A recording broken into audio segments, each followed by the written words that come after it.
The Young and the Restless, spoilers full. Welcome back to our channel, besties. Today is a beautiful, sunny day, and we are so thrilled to have you here with us to dive into the absolute madness that is currently unfolding on our screens.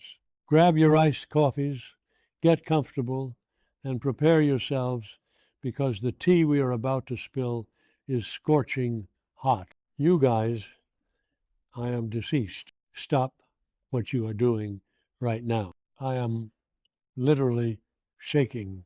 Wait, we need to talk about this now because my soul has actually left my body and I am physically vibrating from the sheer audacity of what is happening in Genoa City. I am filming this while I am literally running errands, walking through the aisles of Target like an absolute maniac because I just had to jump on here and vent to you all. We are not just watching this show anymore, besties. We are invested. Like, I am personally offended, totally unwell, and genuinely spiraling over the absolute cinematic mayhem that is Nick Newman's life right now.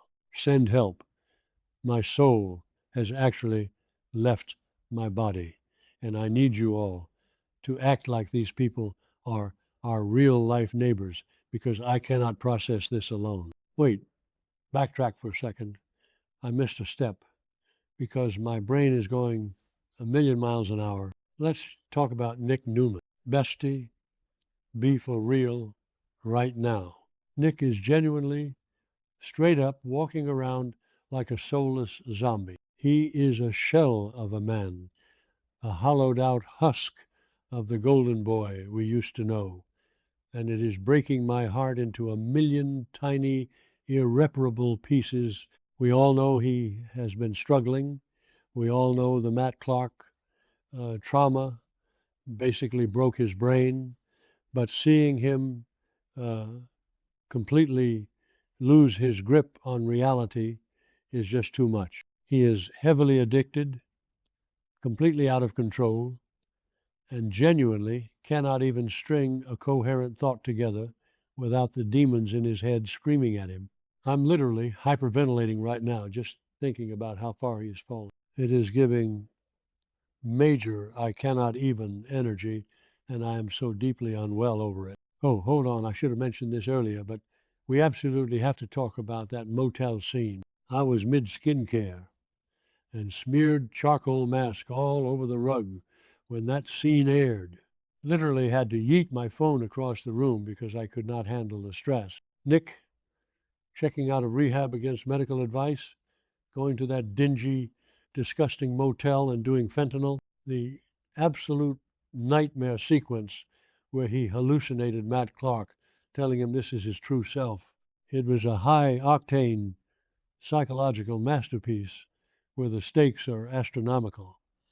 But it also genuinely shattered my heart. And then enter Marie Kirkland. Who in the actual world is Marie Kirkland? She is officially on my do not perceive list. I am so done with her. This woman just happens to be in the motel room next door. She just happens to hear him screaming, comes over, and basically enables his entire downward spiral. And then, which is honestly so unhinged, she overdoses. Nick has to do CPR. She wakes up and yells at him to let her die. And now they are magically back in rehab together doing jigsaw puzzles. Bestie, the math is not mathing. The vibes are completely rancid. I am calling it right now. The villain arc is about to go nuclear with this woman. Let's dissect this tea with absolute cinematic mayhem because Marie is not just some random addict who stumbled into Nick's life. No, no, no. There is an entire conspiracy theory brewing in my brain, and I'm straight up convinced that she is running a massive underground drug ring. Is she intentionally dragging Nick into her cartel? Is she targeting the Newman family because she knows they have billions of dollars? She is doing the most confusing, cryptic things, like placing that missing puzzle piece for him at the rehab center and saying, sometimes it just takes a fresh set of eyes for things to fall into place. The manipulation, the psychological warfare. She is playing 4D chess with a man who currently has the emotional bandwidth of a wet paper towel. Wait, I'm glitching. Okay, back to the main event. I am genuinely spiraling over how Nick is just letting this happen. He is so heavily addicted that he has no agency left. He is just drifting through life, completely soulless, letting this absolute enigma of a woman pull his strings.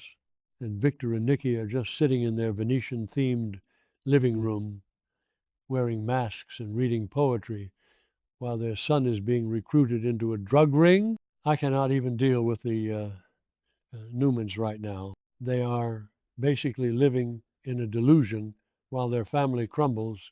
And don't even get me started on the vibes in that rehab center. Like, why is the lighting so aggressively fluorescent? It's giving me a migraine just looking at it.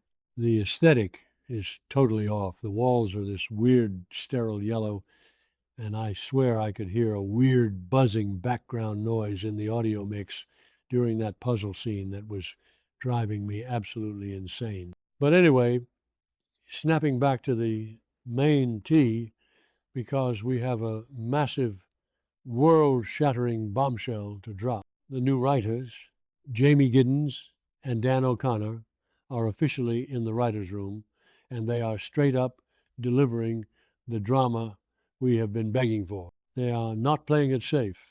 They are going full throttle, and they're bringing back the ultimate savior of Genoa City. You guys, Paul Williams is returning. I am screaming. I am crying. I am throwing up.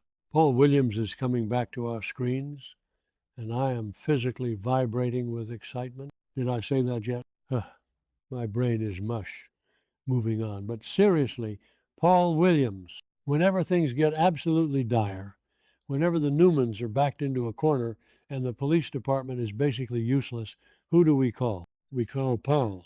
He is the only man in this entire town with a working moral compass and a functioning brain cell when it comes to investigation. And the rumors are swirling, the tea is spilling, and it is basically confirmed that Paul knows exactly who Marie Kirkland really is, manifesting a total dumpster fire by the next update, because when Paul drops this truth bomb, the fallout is going to be astronomical. Paul has the files, he has the history, and he knows that Marie is not just some random girl from a motel. She is a dangerous operative, a drug ring mastermind, or maybe even connected to one of the legacy villains from the past. Paul is going to march into Victor's office, slam a manila folder on that giant wooden desk, and reveal that the Newmans are under attack from the inside out.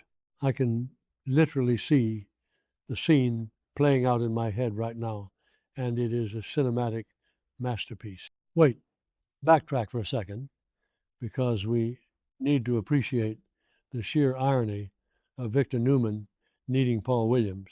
Victor, who thinks he is the omnipotent god of Genoa City, who literally tricked his own wife into signing away her company while she was blind and heavily medicated, which, again, is honestly so unhinged, is going to have to beg Paul for help. Victor has all the money in the world. He has all his little security goons, but he cannot save Nick from this drug ring. He needs Paul. The absolute poetic justice of it all is giving me life. I am genuinely so invested in this Paul return because it means we're finally going to get some answers. Nick is currently a zombie, a soulless vessel being dragged through the mud, and he cannot save himself. Sharon is panicking, trying to get information, but she is being frozen out. Adam is too busy trying to destroy Billy Abbott and playing tonsil hockey with Reza in Vegas. Victoria is making out with Kyle Abbott in Jack's office, which is a whole other level of messy that we don't even have time to unpack right now, because bestie, be for real, Kyle is her daughter's ex-boyfriend.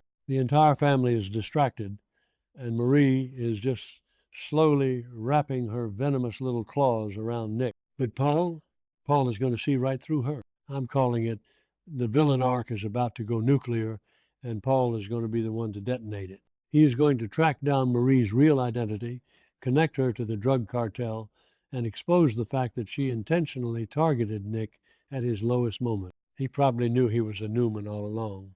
That whole "I heard you screaming through the wall" story, a complete and total lie. She planted herself there, she supplied the drugs, and she is orchestrating this entire downfall. I'm literally hyperventilating right now. I need to take a breath. Okay, inhale, exhale.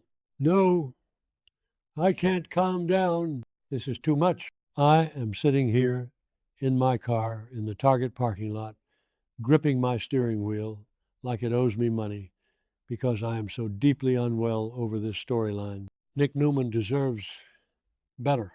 He has survived so much trauma, from Cassie's death to Matt Clark's psychological torture, and now he is just a hollow shell being used by this random woman. It is genuinely a tragedy. It is Shakespearean. It is a high-octane, emotional train wreck, and I cannot look away. And let's talk about the new writers again, because they are straight up feeding us a feast. Bringing Paul back is the ultimate fan service, but it also makes perfect narrative sense. Paul has always been the anchor of this show. He brings a sense of justice and stability that the Newmans desperately lack.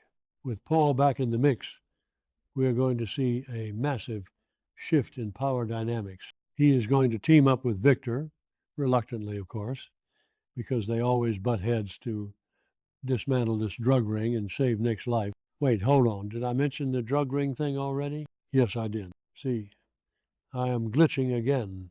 My brain is just a chaotic mess of Genoa City lore right now. But think about it. If Marie is running a drug ring, who's she working for? Is there a bigger boss? Is it someone we already know? Is Patty Williams somehow involved from her padded cell? Is Dr. Markham prescribing the meds that Marie is pushing?